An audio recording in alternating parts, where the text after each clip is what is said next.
guys, I'm here with another book review, and today's book review is on Anna and the French Kiss by Stephanie Perkins. In my opinion, this book has become somewhat of a required reading for any booktuber, because everybody has talked about this book, and I wanted to know what the big deal was, so I went ahead and picked it up. For those of you who haven't read this, which I think are probably it's probably a very small group. Our main character is Anna, who is sent to boarding school in France. While in France, she meets Etienne St. Clair and falls in love. This is your basic romantic comedy. I mean, Anna's voice and like her inner monologue is just amazing. She's super funny.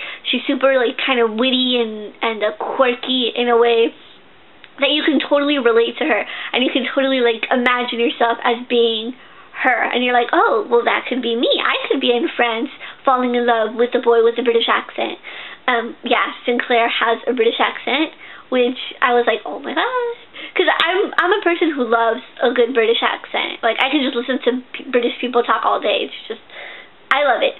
So Sinclair is the guy who she falls for, and I mean, what can I say about Sinclair? He just seems to be like the perfect, like a perfect male specimen, just like adorable, right?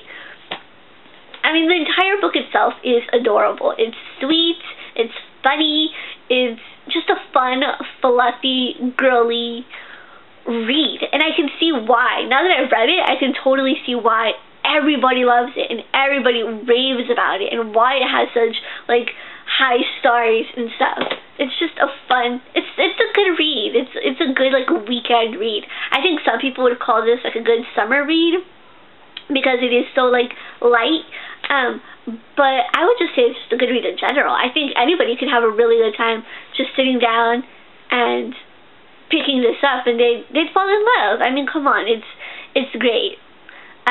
So yeah, I give Anna and the French Kiss 4.5 stars.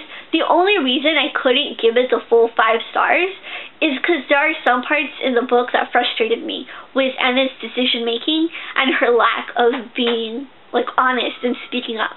I tend to be a very honest person, and so I tell people what's on my mind. Not necessarily, like, not in a blunt way, not in a rude way. I try to be tactical about it, but I try to always get my point across. And so sometimes Anna didn't do that, or she refused to let other people, like, speak and sort of tell their side of the story. And so that irked me a little bit. But that's my only negative, and I don't think, obviously everybody won't be as nitpicky as I am about that kind of stuff. So that's why I just had to dock it that half star, because I like it more than I would like it's not a 4-star book, but it's not quite perfect.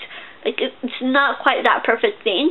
But obviously if she was a lot more honest and kind of said her mind, there wouldn't be as much of a story, because a lot of the story revolves around the drama and them not saying anything to each other. Like, Sinclair doesn't say that he likes her, and she doesn't say that she likes him.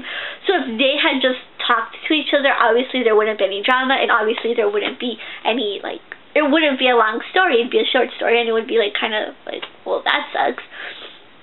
So yeah, I really like this book. I'm really looking forward to reading Lola and the Boy Next Door, which is another novel by Stephanie Perkins.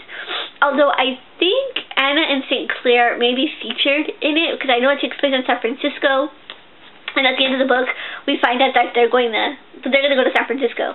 So it could be considered maybe a companion novel. I'm not really sure, but I'm looking forward to read that, hopefully sometime in the near future. But yeah, that's it for my review today. Thanks so much for watching. Feel free to leave comments in the comment section below, and I'll see you guys in my next video. Bye!